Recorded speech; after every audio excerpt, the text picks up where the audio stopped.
Certainly a disappointing way to close out the home portion of at least the first half of this season. You know, they lose this one to the Nationals, the last place Nationals, dropping 2 out of 3. Amy Fiddle, Ricky Bowe here with Phillies Postgame Live, brought to you by Cure Auto Insurance. We're going to hear from John Kruk. We're going to check in with Rob Thompson and get some clubhouse reaction as well. But Ricky, you called it when we were up earlier during the 7th inning. Ranger Suarez just didn't seem himself. Is that one of the reasons you kind of put the loss on the pitching? Yeah, I would put it on Ranger. I just don't think he looked himself. I don't think he was finishing his pitches. It looked like he was casting his breaking pitches, which means he's not following all the way through. I don't know if something was bothering him or just he wasn't feeling right out on the mound because he didn't look right to me. Something stood out to me early in this game that I felt like his pitches were not crisp.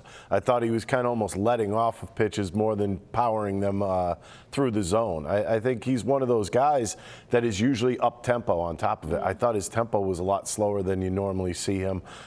So I don't know. It just could be maybe a little tired. It could be a little bit of anything at this point during the season. But you need that guy for his next start. So he's got to step it back up. Yeah, I mean, he gave up more earned runs today than he did pretty much in the entire month of June when you look at it. Let's go across the way and check in with John Kruk as we cross it over. And Krucker, we were just talking about Suarez. He had such a fabulous June. It was almost maybe unrealistic to see him continue that. But he did seem a little bit off. I know you and Tom talked about it in the broadcast. You would have thought if Ranger was on his game, 4 runs would have been enough to get the win. Yeah, absolutely. And normally it is for Ranger. But, yeah, it just felt like he didn't have any feel at all for his secondary pitches. But, you know, would this game have been different if they didn't have that misplay off the bat of Derek Hill that led to the grand slam by Stone Garrett? You know, that if that play is made, which it should have been made, that might be a completely different inning. They might only scored 1 or 2 off a Ranger. Yeah, and offensively, where did the momentum go? It seemed like in the first inning, everything – no, I'm serious. Everything looked great in the first inning. It seemed like they just kind of – it was an extension of yesterday. All of a sudden, they end up 1 for 8 with runners in scoring position in this one. Yeah, I was thinking, too, you know, my gosh, here they go again. They're going to score not 19, but score a bunch of runs. But, you know, double plays killed them. They had their opportunities. And, you know, this has been – something that has been going on all year, you know, with runners in scoring position, and today just was a day that they couldn't do it. Too many quick outs, too. Too many quick outs. Yeah, it seemed like they were, you know, not really working those at-bats. A couple of counts, they were 1-0, 0-0, and then they were taking maybe not a great swing in that first one. But we did see Nick Castellanos take a couple of good swings, had another home run in this one. In about an hour, you hope that he's going to hear his name called as a National League reserve, John. Well, if he's not, then that's an absolute joke. And I'm honestly afraid if he doesn't make it, what I might say Tuesday when we're in Tampa to do the game, I can't make any promises. I promise not to get on the umpires, but Major League Baseball and the people who make these decisions, they're not off limits. Yeah, I hear you. Yeah, and once again, fundamentals are coming back to haunt the Phillies.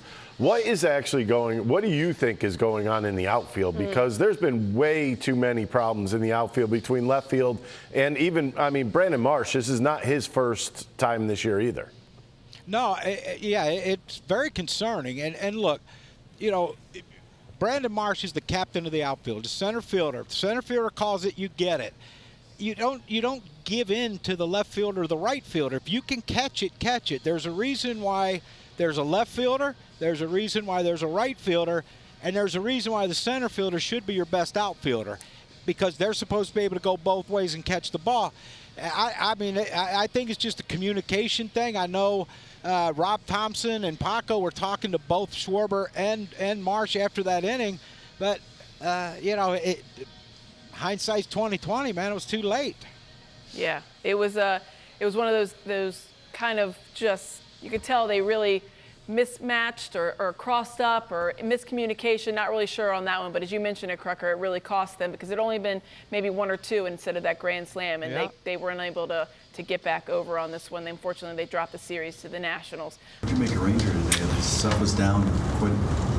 Yeah, and, command, control. You know, he lost the plate there in the 4th. we didn't help him out. I mean, that ball in center field needs to be caught.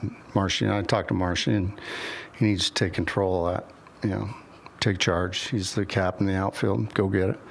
But, yeah, it was just really command and control today. Lost the plate in the fourth, and they tried to get it back, and, Garrett got a fastball out over the plate, and grand slam. Yeah, left center field gap. There's been some issues there all season, it seems like. Is that something that you've noticed? Just communication? Oh, yeah. I mean, Marshy at times gets a little tentative. He needs to take control, just like I said, and go get it. Call him off. Schwarber will get out of the way. Cassie will get out of the way. Just go get it. Did you think about pinch hitting for Hall in the sixth? No, because that spot will come back around in the eighth or ninth, which it did. And first game back from minor leagues, I didn't really feel like pinch hitting for him, to tell you the truth. What did you see out of the at-bats today, given what they did yesterday? It was kind of... I thought it was good. We had 15 base runners, 10 hits, 5 walks. We hit into 3 double plays.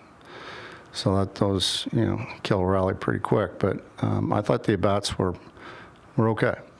Casty had a great day. Harper had a really good day. He was on base 4 times. So it was good. Much disappointment in general, just though losing 2 or 3 to this team. Yeah, it is disappointing, because we are playing well and we've won a lot of series lately, and we want to win this one, especially after the game yesterday. But I think it's a Major League Baseball team. You can't take anything for granted. They just beat Seattle. They just beat San Diego in series. So you got to go out, and when you got them down, you got to put the hammer down and bury them.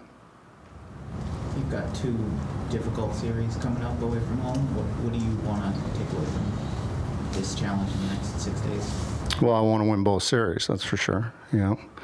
In the first half on a good note and go into the All-Star break and get these guys some rest. But we're still playing good baseball, and I expect to play well on the road again.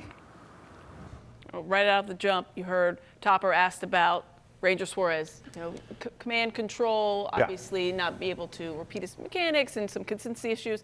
But then he talked about the missed play out there by Brandon Marsh, and he said he absolutely has to take command and get that ball. It's his ball. I love that he came out and said that ball needs to be caught instead of kind of tiptoeing around it. He said no. Agreed. But I already talked to Brandon Marsh. That ball needs to be caught. He actually sounded a little ticked off about it, which I enjoy. I think he should be. That's a play that has to be made. Would have changed the complexion of this game, and Phillies probably win this game if that ball is caught. So little things do mean a lot. They've had enough fundamental issues on this team. I think this team has got to straighten all this stuff out now if they want to be true contenders. Yeah, the frustration has to come from the fact that his pitcher, as you mentioned it, pitched 19 extra pitches. 19 extra pitches. Yeah, and he was struggling as it was. Yeah, with his command and everything. Didn't like it. Just, you guys had so many chances in the late innings, those double plays, and the Nationals bullpen kind of. Yeah, definitely shot ourselves in the foot with a couple double plays, but I mean, you can't fault people for that. We're trying to hit the ball hard forward, and like you said, they got a really good tail end of that bullpen. So I mean, we just didn't execute down the stretch today. Can you just walk us through what happened on that play it was in the third single? Yeah, I mean, that's just a bad outfield play by me. I gotta be more assertive in that situation. I know it's kind of a ball in the middle, but that's my ball. So I gotta speak up and get loud and let it be known that it's my ball. And I didn't do that today. So kind of knocked Ranger off his rhythm, and that's on me. It's not on Ranger. He was rocking and rolling the first 3 innings. So it's that ball's got to be caught. And we got to be out of that inning before that. Kind of a tough series in a sense because of the up and down nature of the offense. It kind of makes it kind of a tough series all around. Yeah, it's never fun to lose a series, especially in division. So all that we can do now is move on to Tampa, focus on these next 2 series, and finish strong in Miami.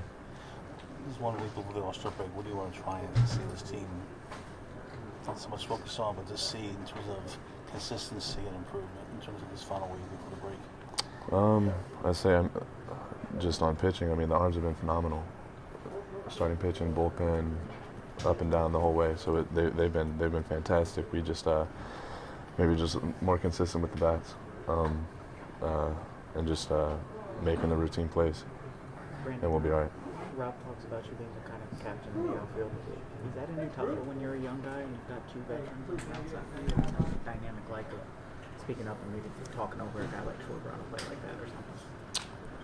Well, I mean, when we're out there, we don't look at me as a 25-year-old or Schwartz as a veteran or Cassidy as a veteran. We just, center fielder has priority, and he's got to be vocal, he's got to be loud, he's got to be the leader of that outfield. And on that play, I was not. So it's unacceptable, and I got to be better. I got to be better, especially in that sense.